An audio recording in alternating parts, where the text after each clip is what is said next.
রুম্পা মণ্ডল আশা কর্মী। তো আজ এই গ্রামে বাঁকুড়া জেলায় গঙ্গাজল ঘাটিতে কারা আছেন? মমতা বন্দ্যোপাধ্যায় নেতৃত্বাধীন সর্বভারতীয় তৃণমূল কংগ্রেস পাশে এসে দাঁড়িয়েছে। এখনো শাসক দল বিজেপি থেকে কেউ কিন্তু এই গ্রামে এই পরিবারের পাশে এসে দাঁড়াননি। তাদের নিয়ে যাওয়ার চেষ্টা হচ্ছে কোনো মন্ত্রীর সঙ্গে দেখা করতে, কিন্তু এখানে এসে দাঁড়াচ্ছে। এবং যাদেরকে বিজেপি রাজ্য বিধানসভায় তথাকথিত বিরোধী স্বীকৃতি দিয়েছে, বিজেপির বি টিম, বিজেপির দালাল, তারা আজকে যখন মমতা বন্দ্যোপাধ্যায়ের নির্দেশে দোলা সেন, কুণাল ঘোষ বাঁকুড়া জেলায় মৃতার বাড়িতে আশাকর্মীদের পাশে, তারা আজকে শুভেন্দু অধিকারীর সঙ্গে দেখা করতে যাচ্ছেন নিজেদের ব্যক্তিগত সেটিং ইস্যুতে। এইটা হচ্ছে দুটো তফাৎ। তারা আজকে বলছে এসআইআর, ওগুলো নিয়ে আমরা সরব, তার জন্য বিধানসভাও আছে। আজকে এখনো পর্যন্ত যা খবর, তাতে ওই বালিশচাটা শিবির তারা যাচ্ছে নবান্নে শুভেন্দু অধিকারীর কাছে। কি কথা হবে? সব নিজেদের ব্যক্তিগত অঙ্কের, কি করে তারা থাকবেন, একটা পরিষদীয় অঙ্কে অস্তিত্বের সংকটে পড়েছেন, তারা নিজেদের করতে যাচ্ছেন। কাहीं পে নিগাহে কাहीं পে নিশানা। এখনো পর্যন্ত কোনো বিপদগ্রস্ত মানুষের কাছে এলাকায় যাননি।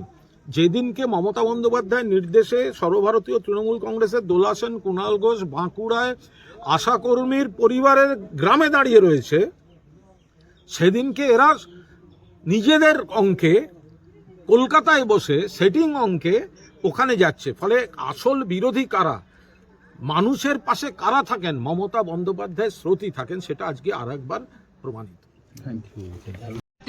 সেই কাজ করে, যে নামেই করুক, সেই কাজ যাতে করে সেটা আমরা চাই এবং আমরা সেই জন্য আবেদনও রাখছি, এখানেও সেটা রাখছি।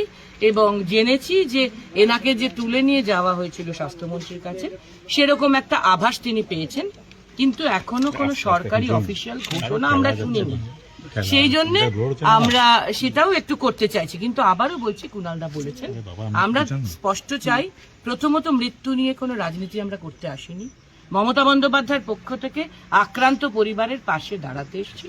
দ্বিতীয়ত, খুব গুরুত্বপূর্ণ যে আশাকর্মীদের কাজ মা এবং বাচ্চাদের নিয়ে, তারা ইকোয়াইসির মতো একটি এক্সপার্টিজি কাজ, দক্ষতা সম্পন্ন কাজ জানেন না। একদিনের ট্রেনিংয়ে গাঁয়ের গরিব মেয়েরা সেটা জেনে উঠতে পারবেন না। আমরা নই যে শহরের ফটফট করা বাবুরা, তো তাদের আরেকটু সময় দিতে হবে। এবং এটা আদৌ এই পলিসিতে আশাকর্মীরা এফেক্টেড হচ্ছেন কিনা, কম টাকায় যতটুকু তারা ভাতা পান, তাতে এত বড় কঠিন কাজ তাদের করার কথা না, সেটাও দেখতে হবে সরকারকে বিবেচনা করে। এর জন্য আলাদা দিতে হবে কিছু তাদের পাশে অনারেরিয়াম। এবং আমরা এসআইআর এর সময় ভোটের আগে দেখেছি, এইভাবে অন্যায় চাপ দিয়ে বিএলওদেরকে অনেকে মারা গেছে, আত্মহত্যা বা হার্ট অ্যাটাক বা স্ট্রোক। আশাকর্মীদের মধ্যে এই যেন পুনরাবৃত্তি না হয়। আমরা সমস্ত আশাকর্মীদের জন্য এই আবেদনও সরকারের কাছে রাখতে চাই যে এটা ঠিক হবে না। আর তার উপর নেটওয়ার্কের প্রবলেম, ওরা কাজটা জানে না, তাই কাজটা একটু ধীরে হবে, এটাই স্বাভাবিক। এর জন্য আবার বিধায়ক এসে চাপ দেবেন, খারাপ কথা বলবেন, এটা অত্যন্ত নিন্দাজনক। এটা আমরা একেবারেই পছন্দ করছি না। বিধায়ককে যেন সম্মানীয় মুখ্যমন্ত্রী একটু শেখান, একটু বাড়িতে পাঠান, একটু দুঃখ প্রকাশ করান, বা সরকার থেকে যেন বলা হয়, আশাকর্মীদের যেন একটু আশ্বস্ত করা হয়।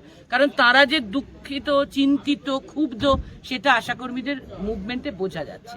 আমরা আবার বলছি, কিংবা রুম্পা মণ্ডলের পরিবার কিংবা আশাকর্মীদের নিয়ে আমরা কোনো রাজনীতি করতে আসিনি। মমতা বন্দ্যোপাধ্যায়ের পক্ষ থেকে আমরা আক্রান্ত মানুষদের পাশে দাঁড়াতে এসেছি।